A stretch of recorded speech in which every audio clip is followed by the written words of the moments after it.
Amigos da Casa Espírita Ilha de Paquetá, conforme nós havíamos prometido, estamos aqui fazendo a live do estudo que apresentamos presencialmente para os companheiros no dia 15 de junho, falando sobre a obsessão na visão espírita. Foi um domingo que eu apresentei esse estudo para vocês, um estudo de reflexão muito interessante e que agora nós vamos fazer uma abordagem apresentando os slides do PowerPoint e fazendo um breve comentário de cada situação para reforçar tudo aquilo que foi dito sobre a visão espírita com relação à obsessão. Eu espero que esse encontro complemente o nosso estudo e que seja extremamente proveitoso para todos os companheiros que frequentam a SEIP. Um abraço fraterno a todos que estão presentes e vamos lá, vamos dar continuidade fazendo uma revisão do nosso estudo. Já tem algum tempo que eu venho tentando organizar um estudo que falasse sobre obsessão na visão do Espiritismo, mas de uma maneira bastante prática e objetiva. Então, nós vamos apresentar para os companheiros slides, e esses slides vão estar ligados diretamente aos pontos centrais que a doutrina espírita fala com relação à obsessão. Então, o primeiro slide que eu coloquei aí, que é a introdução, é o significado. O primeiro slide para vocês é o significado do que seja a obsessão na visão espírita. É o domínio que os espíritos com tendências negativas exercem sobre os indivíduos, muitas vezes por meio de pensamentos e emoções negativas. Essa influência pode manifestar-se de diversas formas, desde a simples sugestão de pensamentos ruins até a possessão. Agora, é interessante que vocês tenham em mente que quando se fala em obsessão, nós estamos falando num sentimento de desforra, vingança. É lógico que uma obsessão sutil, ela nem sempre é uma vingança. Ela pode ser uma influenciação. Mas quando nós atingirmos um processo de possessão, quando nós chegamos a um processo de subjugação, aí nós vamos encontrar por trás, nos bastidores da vida espiritual, tanto do encarnado como do desencarnado, uma trama que leva a um processo de vingança. Reparem na imagem do slide inicial. Vejam essa figura que tem aí. Um indivíduo, uma figura sombria, que com laços fluídicos prende como se fossem marionetes a pessoa. Vocês vejam a pessoa andando, a sombra da pessoa sendo projetada numa parede. E uma sombra de uma figura sombria que ela tem como se fossem rédeas que controlam o encarnado.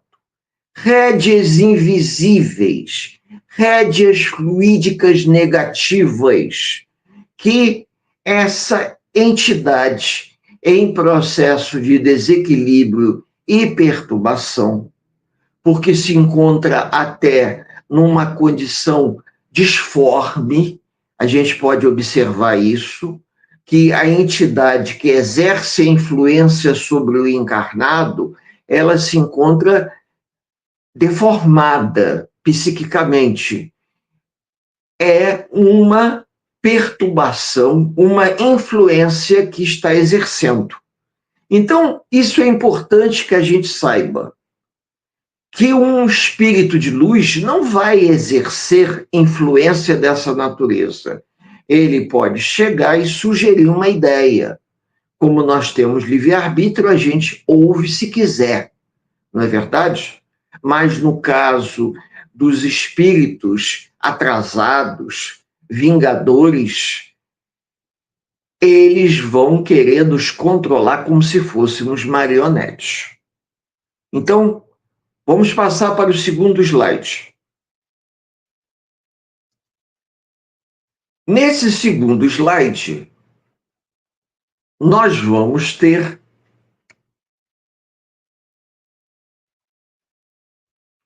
passar aqui.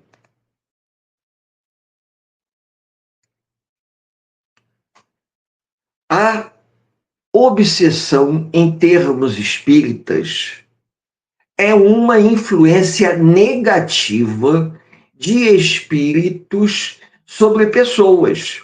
Então, aquilo que eu falei, é uma influência negativa, podendo manifestar-se em 3 níveis diferentes: obsessão simples, fascinação e subjugação.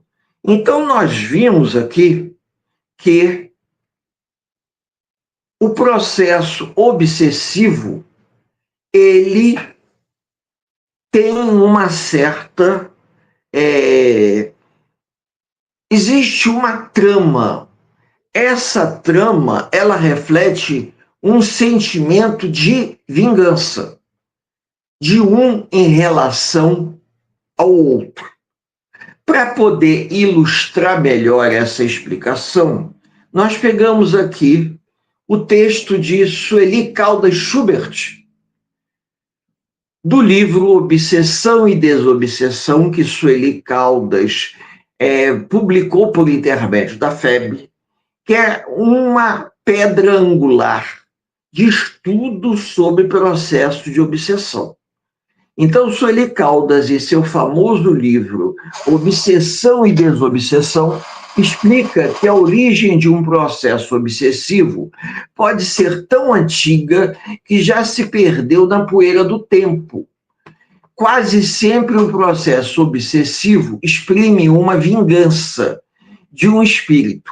O tratamento desse processo de obsessão vai implicar em uma reforma íntima do enfermo, sua evangelização, já que os fatores que favorecem o adoecimento do encarnado estão atrelados à história espiritual do enfermo, que busca ajuda. Então, é interessante entender o seguinte: vejam bem, quando eu disse que a obsessão ela começa por uma simples sugestão, se o desencarnado consegue sugerir isso, é porque existe uma ligação mental entre um e o outro. E nessa ligação mental, o que acontece? O desencarnado, ele estabelece essa ligação mental por algum tipo de sentimento de vingança. Falando português, claro, vingança. Ele quer se vingar do encarnado por alguma coisa que o encarnado fez. E, dependendo dessa relação, dessa conexão entre eles, nós podemos ter uma evolução desse tipo de sugestão. A sugestão ela pode ser simples, uma obsessão simples, pode ser uma fascinação, chegando uma subjugação.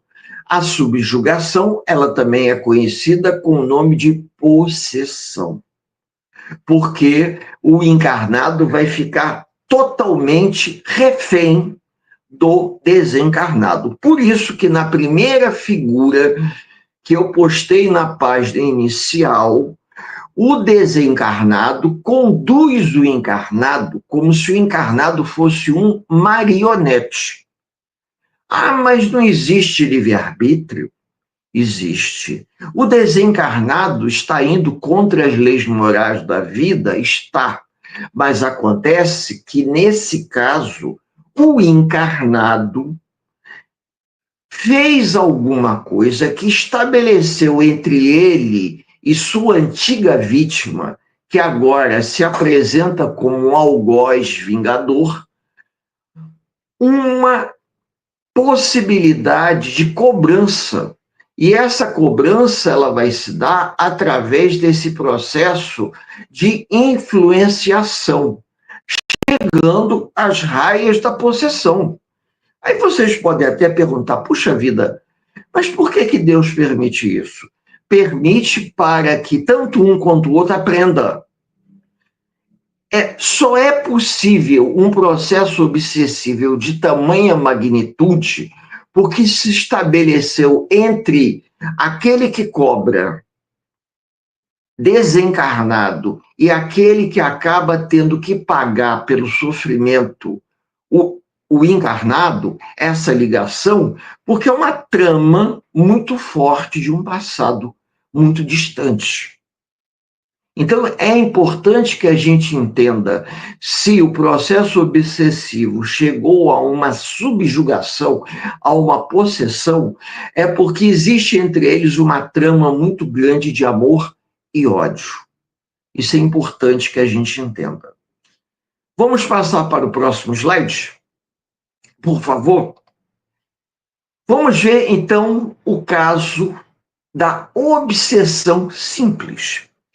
O espírito obsessor se intromete na comunicação do mentor com o pensamento do indivíduo, causando desequilíbrios e perturbações nas comunicações com os espíritos superiores. O médium geralmente reconhece a presença do espírito e não se deixa enganar. Existe uma pesquisadora que já desencarnou, paulista, Marlene Freitas Nobre, que escreveu um livro muito interessante que eu vou, no final dessa exposição, sugeri-lo como leitura aos amigos, chamado A Obsessão e Suas Máscaras. E Marlene Freitas Nobre nos diz que todos nós sofremos uma obsessão simples. É impossível estarmos encarnados e não estarmos vivenciando uma obsessão simples. Eu diria que o ruído da influência dos desencarnados, todos nós sentimos em graus diferentes. É como se nós estivéssemos andando na rua. O barulho da rua, a perturbação, a buzina dos carros, todos nós vamos sentir. Então, como nós estamos encarnados, todos nós sofremos uma influência simples, um processo de obsessão simples, um processo de sugestão de pensamentos simples. Vamos sofrer tipo um ruído, tá? É aquela forma de pensamento que nos chega e que às vezes a gente para e pensa, meu Deus, por que eu estou pensando isso? Né? Você para diante de uma banca de jornal, está vendo as notícias e acaba se conectando àqueles pensamentos ruins. E aí você pensa assim, puxa vida, eu só estou lendo, eu não tenho nada contra ninguém, mas por que eu estou pensando dessa maneira? Porque nós nos conectamos uma vez que estamos encarnados. É o mesmo caso, você entra numa escola, você vai ao estádio de futebol, está todo mundo falando alto, fica aquela reverberação sonora. Digamos que o processo de obsessão simples, o processo de sugestão simples, é uma reverberação das formas de pensamento dos desencarnados que nos chegam. que todos nós, na condição de encarnados, pelo nosso baixo padrão evolutivo, pelos nossos desequilíbrios, pelo nosso atraso de ordem moral, todos nós sentimos. Agora, só vai surtir efeito dependendo da nossa sintonia e da nossa afinidade. Então, isso é muito importante. Eu posso sofrer uma sugestão de uma forma de pensamento simples, mas entra pelo ouvido, sai pelo outro. Aquilo me incomoda? Me incomoda. Mas, paciência, faz parte. Chega um determinado momento que faz parte andar na chuva e não querer se molhar, não é verdade? A gente, às vezes, sai tagaroando, aquela chuva fina, eu não vou abrir o guarda-chuva. Você não chega a ficar totalmente molhado, mas você pega alguns respingos. Então, essa seria uma ideia bem superficial. Continuando, então, vamos ao próximo slide, que é o segundo estágio do processo de obsessão, que é a fascinação. Na fascinação, a influência do espírito obsessor é mais profunda, criando ilusões e distorções de pensamento que levam o indivíduo a acreditar em ideias falsas. A pessoa fascinada não percebe que está sendo enganada e pode ser levada a agir de acordo com as falsas ideias do espírito. Eu falei aqui de nós irmos a um estádio. E aí nós estamos na arquibancada e a nossa torcida resolve ofender a torcida do time adversário. E a gente entra naquela onda, né? Nosso time vai jogar e nosso time está perdendo, ou está 0-0 e a gente não quer que vá para a prorrogação, então a gente faz aquela pressão e a gente se deixa levar pelaquela forma de pensamento que nos tira do sério. E a gente acha que aquilo é normal, sabe? E aí a gente começa a tomar as dores da nossa torcida, do nosso time, e vamos provocar o adversário. Nessa imagem desse slide, é um caso diferente, em que o obsessor, se vocês podem observar, nosso companheiro Ricardo, que está aqui controlando o computador e o PowerPoint, botou para vocês verem, que o obsessor se aproxima do indivíduo no bar e sugere a ele beber. Na verdade, o obsessor quer emanar os eflúvios do álcool que o encarnado exala quando bebe. Então, o encarnado alcoólatra é levado a beber por influência do obsessor.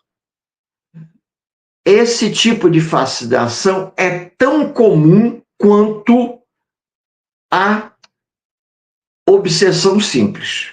Aí a gente fala assim, puxa vida, por quê? Porque nós nos acostumamos. Os obsessores, eles se prendem às nossas paixões, aos nossos arrastamentos. Eu estou dando um exemplo que é muito comum. As partidas de futebol, as torcidas de futebol, ou as nossas paixões pelos abusos ligados ao álcool, ao cigarro, à alimentação, ao sexo, muitas das vezes ao jogo. A fascinação, ela muitas das vezes ela ocorre nas nossas fraquezas de ordem moral.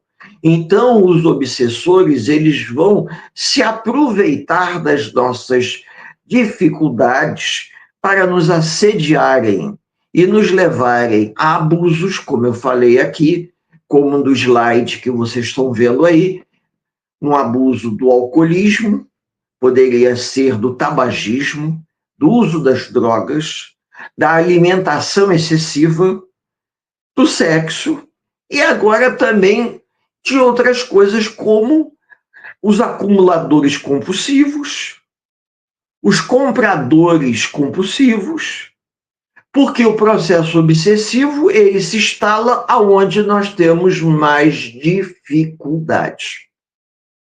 Então, no caso do que nós falamos sobre obsessão simples, da sugestão, né? A simples sugestão do pensamento, que gera um burburinho no nosso ouvido, a influenciação que se aproveita das nossas fraquezas de ordem moral. Elas são muito comuns, que são confundidas em algumas vezes com os hábitos e os prazeres da vida do nosso dia a dia. Já vai ser diferente do próximo slide que a gente vai ver. Ricardo, pode passar aí. O próximo slide é o caso mais grave, que é da subjugação.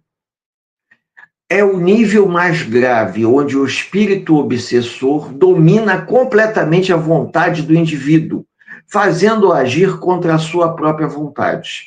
A vítima se encontra sob o jugo do espírito, perdendo a autonomia e a liberdade. Em alguns casos, existem casos de médiums, vocês podem ver que nessa figura da subjugação, nós encontramos aí um espírito com uma figura trevosa, que envolve o indivíduo. Envolve ele de uma forma que ele não tem controle. Infelizmente, as pessoas que usam drogas pesadas acabam ficando subjugadas. E a gente tem visto nas grandes cidades pessoas agredindo até para roubar, fazendo coisas às vezes que você vê que aquilo não é algo normal, por um processo de subjugação. Ou seja, o desencarnado subjuga o encarnado para que ele leve aquela pessoa que ele está agredindo a uma situação constrangedora. Às vezes, o obsessor, ele se aproveita daquele espírito, aquele encarnado que já está numa condição de subjugação por uso de droga, para agredir alguém, ou para levá-lo a um quadro de totalmente, digamos, levá-lo a sarjeta, como a gente costumava dizer antigamente. Pessoas que estão vivendo à margem da sociedade. São encarnados extremamente comprometidos, que têm ao seu lado credores invisíveis que os levam a fazer coisas absurdas. E a gente vê isso nas ruas das grandes cidades. Ou até mesmo, como um fato que eu tive chance de presenciar, um obsessor pode usar um indivíduo desse que se encontra num quadro de subjugação para agredir alguém. Simplesmente nos agredir. Você pode sair da casa espírita, passando por uma rua principal dos bairros da cidade que a gente vive, e você ser abordado de uma forma totalmente inesperada por um morador de rua. Estou dando um exemplo, apenas um exemplo, morador de rua, que apresenta um quadro de uso de droga que está sendo manipulado por um obsessor para te assediar. A você ou a qualquer um que ele queira agredir por alguma razão. A gente tem visto muito isso, principalmente quando nós estudamos sobre processos obsessivos. E a gente sabe, não podemos reagir de forma agressiva, porque senão torna o quadro pior ainda do que já é. Nós temos que ter compaixão dessas pessoas, para que um dia, se nós estivermos passando por uma situação parecida, em qualquer grau, alguém tenha compaixão da gente. Esse é o sentimento que o Cristo pediu, que a gente tenha compaixão. Se tiver que dizer não, diga não, de forma educada, porque dessa vida nós não vamos levar nada. O que nós temos aqui ficará aqui, mas não podemos devolver o mal com o mal. Nós temos que devolver a atitude negativa através de uma atitude positiva, vibrando sempre em prol do bem e usando esses acontecimentos como exemplos.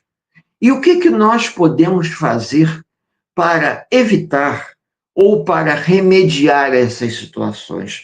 É lógico que um caso de subjugação é muito difícil de ser resolvido e controlado. Uma casa espírita bem estruturada pode trabalhar num processo de desobsessão, mas um processo de obsessão simples ou até de uma fascinação no início, a gente pode tentar ajudar através de uma educação, levando o indivíduo a se evangelizar, buscando o quê? Um processo de desobsessão. Então, vamos passar para o próximo slide, para iniciarmos o que nós chamaríamos de um trabalho com o objetivo de tentar conscientizar o enfermo de que ele deve se modificar. Então, vamos ver aqui. Na doutrina espírita, a desobsessão é um processo que visa libertar o indivíduo das influências dos espíritos obsessores, que podem causar perturbações em diversos níveis, físico, emocional, mental, espiritual. Com o passar do tempo, se a pessoa não se tratar, o desequilíbrio se torna mais grave. A desobsessão não é um ato repentino, mas sim um trabalho gradual, que exige tempo, paciência e perseverança, tanto do obsediado quanto dos espíritos que auxiliam o enfermo. Então, é importante que a gente entenda o seguinte, que no plano material da casa espírita, os médiuns vão orientar o enfermo. E no plano espiritual, os trabalhadores do mundo invisível vão orientar o credor desencarnado. Então, é um trabalho feito em dois planos, no plano material e no plano espiritual. No plano material, a gente vai tentar convencer, a palavra é essa, o encarnado a participar das reuniões públicas, a tomar passe, beber água fluidificada, passar por uma fluidoterapia, frequentar o centro de forma assídua, estudar, ler, se interessar, fazer um curso, porque ele tem que reconhecer que ele é portador de um desequilíbrio. Não é um desequilíbrio orgânico apenas, é uma combinação de fatores, é um combo que, para chegar a um processo, digamos, de desobsessão, ou melhor, para chegar a um processo de subjugação, muita coisa aconteceu. Então, nós não vamos conseguir modificar esse processo de uma hora para outra. Nós temos que fazer um processo, digamos assim, modificando o quadro que se instalou. Então, é necessário que o enfermo, em primeiro lugar, como está escrito aí, reconheça que precisa de ajuda. É a primeira coisa que se faz necessário aquele que busca ajuda na casa espírita. Ele tem que reconhecer, eu não estou bem, eu preciso de ajuda. Mas não é aquela ajuda para contornar o problema, que tem pessoas que querem apenas que a ajuda remova o desconforto. Não. Eu tenho dificuldades e eu preciso de ajuda. Primeira coisa. Segunda, precisa promover a sua reforma íntima. Tem que reconhecer que existe uma relação entre a sua perturbação e as suas formas de pensamento, a sua maneira de ser. A terceira coisa, ele tem que participar dos trabalhos da casa espírita, ele precisa se envolver com a casa espírita, ele precisa tomar passes, assistir palestras, mas não é uma coisa de curto prazo, não, porque é que nem, por exemplo, tem pessoas que quando começam a tomar um remédio, e sentem melhora, param de tomar. Não pode. Se o médico receitou que tem que tomar a cartela inteira e ele já está se sentindo melhor com o terceiro ou quarto comprimido, ele não pode parar de tomar. Ele tem que continuar seguindo aquela prescrição. Além de frequentar a casa espírita, ele tem que fazer prece, oração. Ele tem que entender a diferença em ele agradecer e pedir a Deus, nosso Pai, forças para que ele consiga superar toda a sua dificuldade. Acreditar no auxílio dos espíritos benfeitores, mas que o auxílio dos espíritos benfeitores não vai se dar de uma hora para outra, de uma forma mágica. É tudo um processo que ele terá que ter perseverança. A família, ela é importante, os amigos são importantes. Por quê? Porque eles vão dar o apoio para que ele possa se tratar, principalmente nos casos de subjugação e até de fascinação. No caso da obsessão simples, é uma coisa mais tranquila, mas no caso da fascinação e da subjugação, os amigos e a família são fundamentais no tratamento. E, em último lugar, o indivíduo precisa de ajuda médica. Nós não somos médicos, não somos especialistas, nós estamos oferecendo um tratamento holístico. Tratamento holístico e o espiritual complementar, para que a pessoa possa, frequentando a casa espírita, tomando passe, orando, promovendo a sua reforma íntima, através de uma laboterapia em prol do bem, procurando se envolver na casa espírita, fazendo curso, mas também fazendo uma terapia e, em alguns casos, procurando um psiquiatra. É necessário, porque no caso, por exemplo, de uma subjugação, provavelmente o indivíduo ele terá que tomar remédios psiquiátricos por um tempo, pelo menos. Eu estou comentando isso pelo que eu já ouvi, mas deve fazer terapia? Claro que deve fazer terapia. Porque o terapeuta vai ajudá-lo a tomar consciência que o que se passa com ele não é uma coisa normal. Porque o indivíduo começa a se acostumar com aquele quadro de desequilíbrio como se fosse uma coisa normal. E não é normal.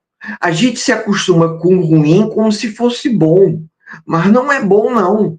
E aí, quando nós vamos tomando consciência, a gente vai despertando. A nossa reforma íntima, ela é fundamental, mas ela não se dá num passe de mágica. A gente precisa trabalhar a nossa reforma íntima. Vamos ver, então, cada um desses 7 itens que eu coloquei aqui para vocês. Vamos tentar entender de forma rápida o que é cada item desse. O primeiro aí, reconhecimento e busca por ajuda. Como é que eu vou reconhecer e buscar ajuda? No momento em que eu noto que tem alguma coisa que está errada, eu procuro o atendimento fraterno da casa espírita e o aconselhamento. Reparem, atendimento fraterno, eu tenho que expor o que está acontecendo comigo para alguém que na casa espírita geralmente tem médiuns, pessoas com muita experiência, que vão ouvir a pessoa que está passando pelo problema e vão sugerir. É apenas uma sugestão. Essas pessoas não são médicas, não são especialistas, são trabalhadores da casa espírita com experiência para perceber, fazer uma anamnese, um diagnóstico superficial. Será que o problema dele é um problema espiritual? Ele está muito nervoso?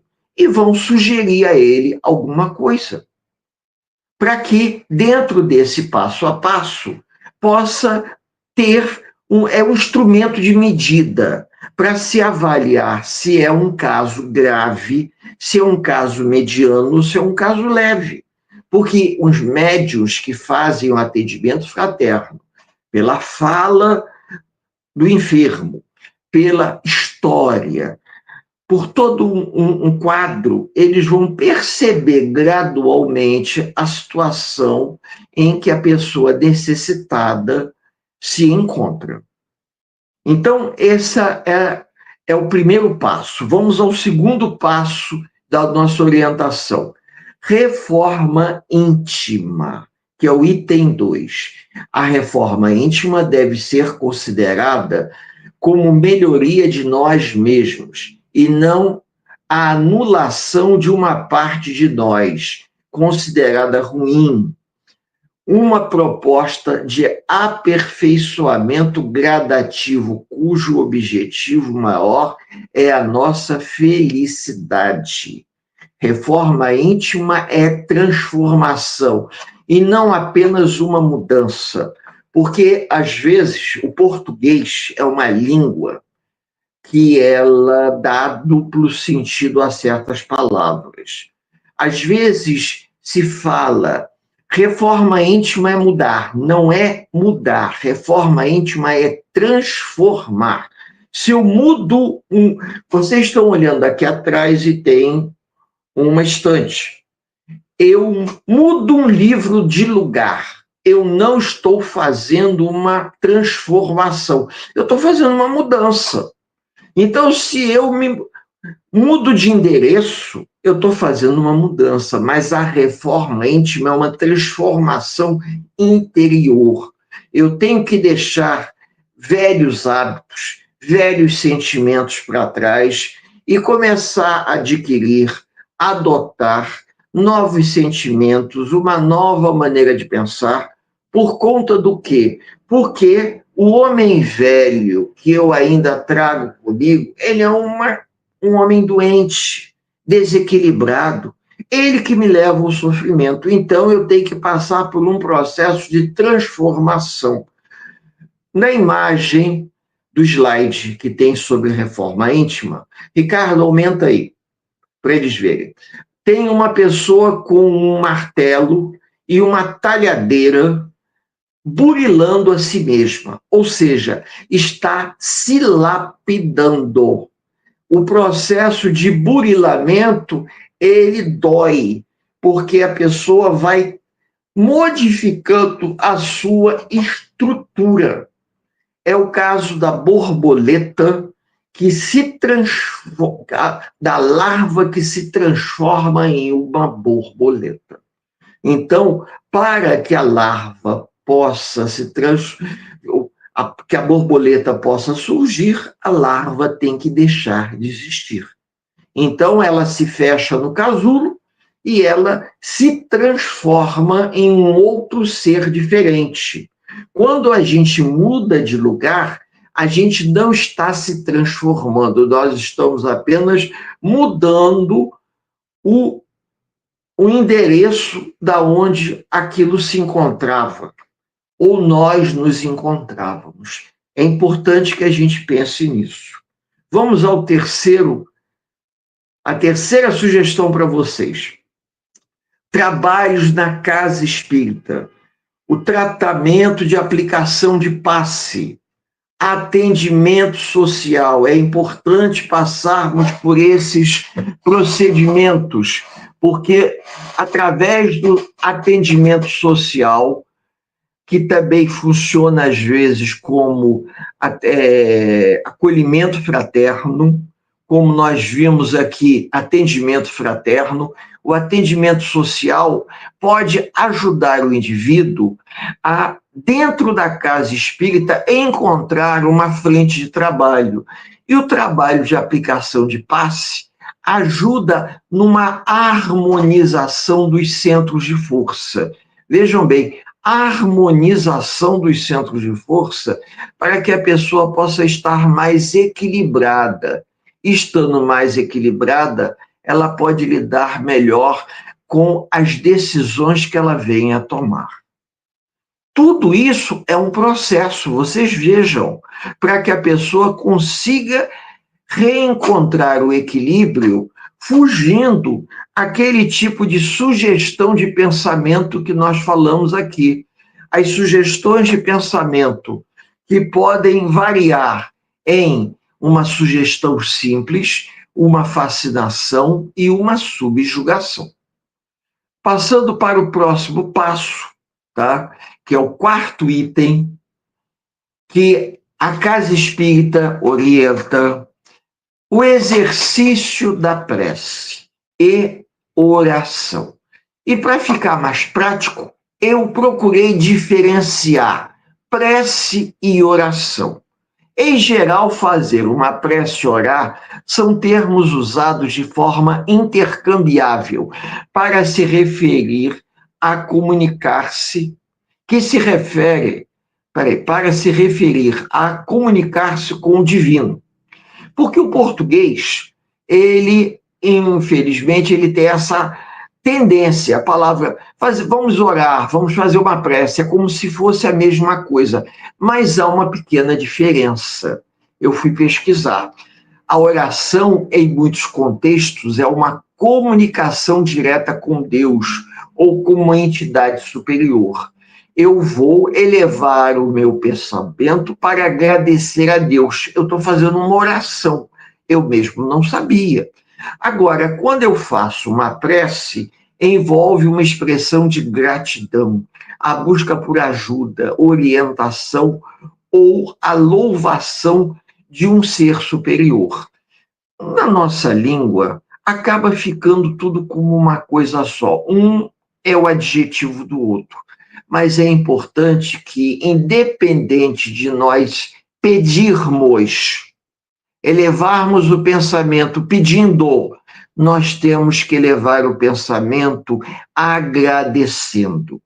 Temos que agradecer a Deus, solicitando forças para superar as nossas más tendências e más inclinações, porque são elas a brecha para que os nossos antigos desafetos se aproximem e se liguem a nós pela força do pensamento, pela afinidade da força do pensamento, e que acabam contribuindo para a influenciação, como nós vimos aqui, né?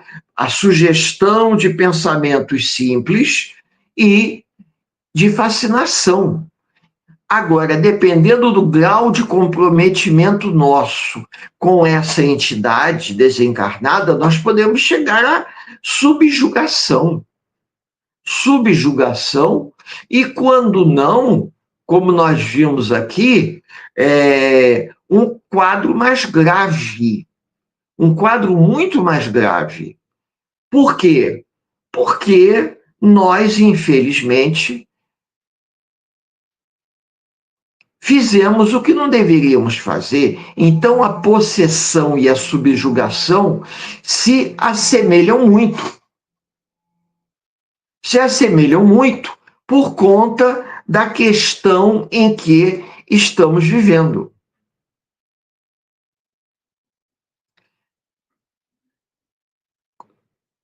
Dando continuação, então, né? Estava acertando aqui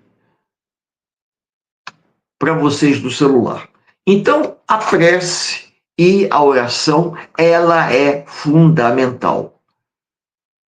Continuando o quinto item, Ricardo, o auxílio de espíritos benfeitores. Na prece, nós vamos rogar pela ajuda dos espíritos superiores. E isso pode se dar em diversos momentos. Quando crianças, pedimos ao anjo da guarda que o anjo da guarda possa nos orientar, que o anjo da guarda possa proteger-nos. Na condição infantil, a gente não pensa em mentor espiritual, a gente pensa em anjo da guarda.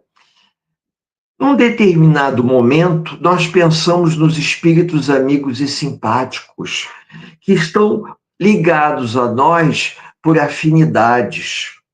Embora a palavra afinidade é uma coisa muito relativa. Por quê? Porque, infelizmente, nós podemos nos afinar com espíritos amigos e simpáticos, mas que vibram uma vibração pesada.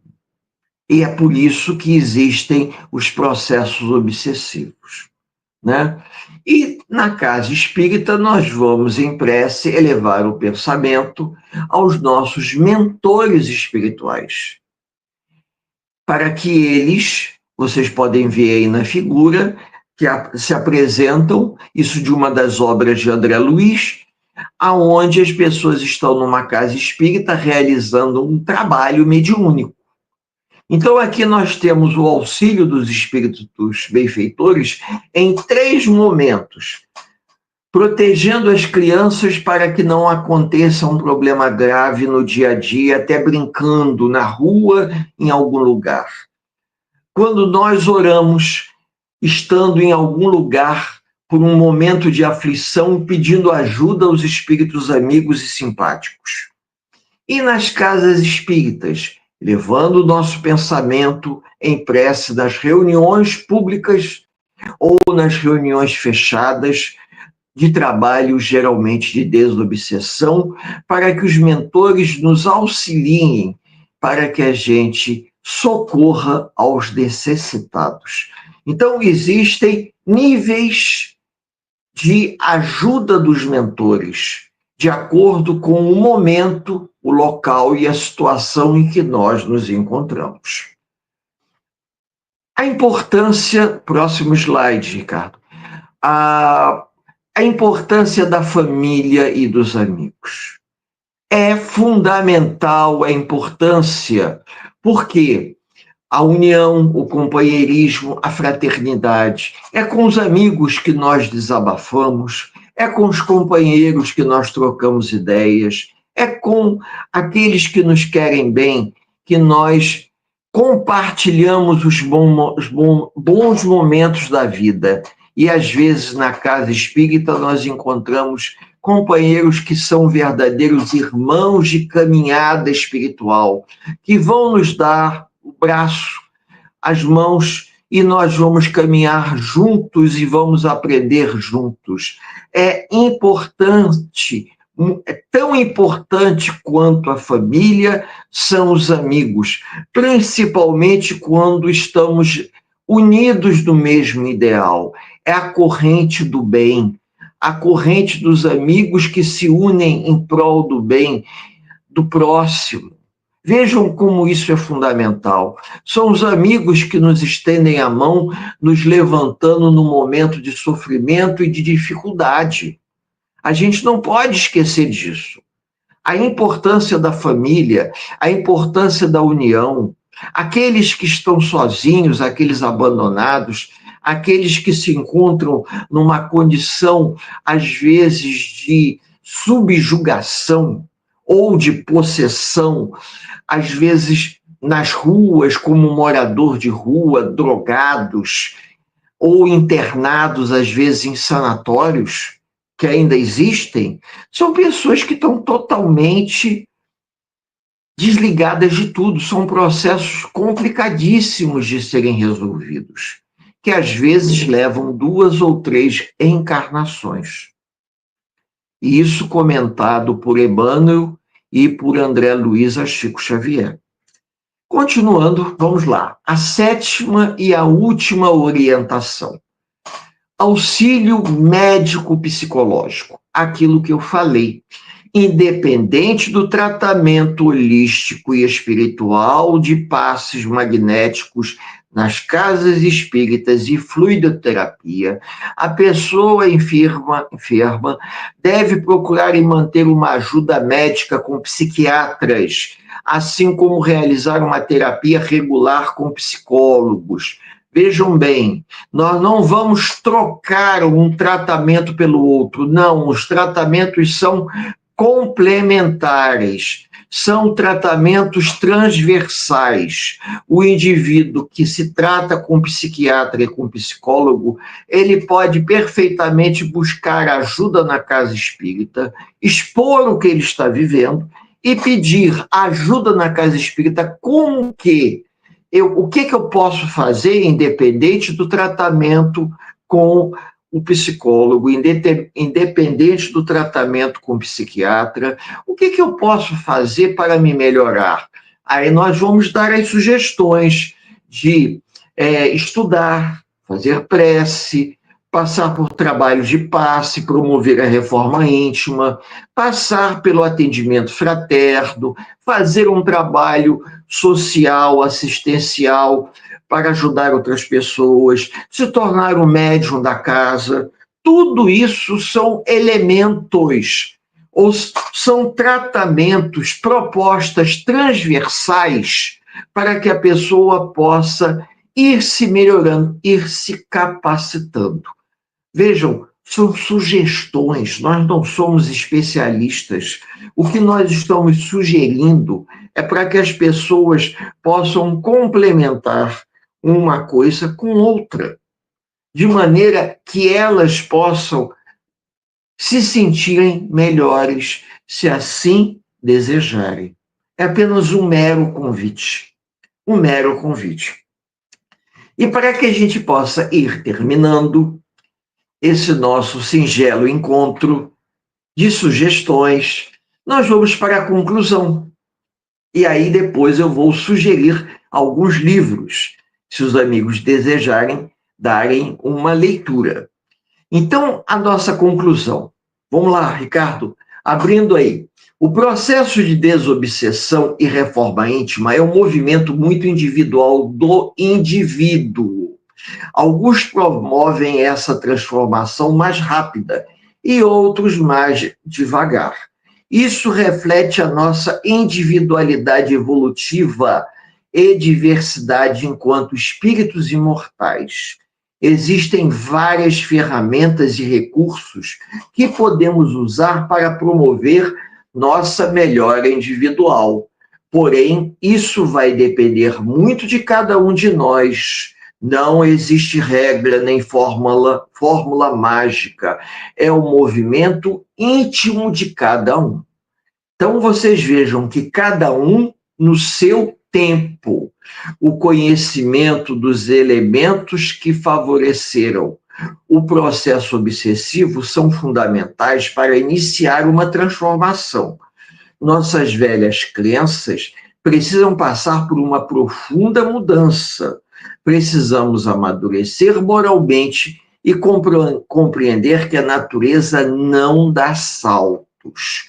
Precisamos ressignificar nossas vidas e nossa existência. É importante que a gente entenda. Cada caso é um caso diferente. Cada indivíduo é uma história diferente. Cada tratamento acontece dentro de um tempo diferente. Nós temos que respeitar o tempo do outro. Mas isso não impede que a gente não dê uma sugestão. Isso que eu estou sugerindo aos amigos é apenas uma sugestão, para que a pessoa possa encontrar a sua melhora através de um complemento, um complemento à sua transformação pessoal. As sugestões de leitura para todos. Do livro Desobsessão, de Chico Xavier e Valdo Vieira. O livro de Sueli Caldas, Obsessão e Desobsessão, tudo da FEB. Marlene Freitas Nobre, que eu falei, A Obsessão e Suas Máscaras, da editora Fé. E um bem recente, de 2022, de Rogério Miguel, que é Obsessão em 100 Respostas, da editora O Clarim. Tá? Então, Chico Xavier e Valdo Vieira, Desobsessão. Sueli Caldas Schubert, esse livro é famoso, Obsessão e Desobsessão. É um livro famoso da FEB. Marlene Freitas Nobre, A Obsessão e Suas Máscaras. E 100 perguntas que Rogério Miguel selecionou, um companheiro nosso, amigo, de propostas de nós pararmos para pensar e entender por que ocorre um processo de obsessão e como nós podemos tratar, da editora O Clarim. Isso é importante que a gente pare, que a gente pense, que a gente possa refletir. E a gente deixa aqui uma observação como uma mensagem nossa no final. Nunca abandone o tratamento médico. As orientações oferecidas pela doutrina espírita têm a finalidade de ser um tratamento complementar e ampliar seus conhecimentos. E dessa forma, nós vamos finalizando. O próximo slide é o fim desse nosso encontro singelo, passando para vocês aquilo que está ao nosso alcance de entendimento, de estudo, de reflexão.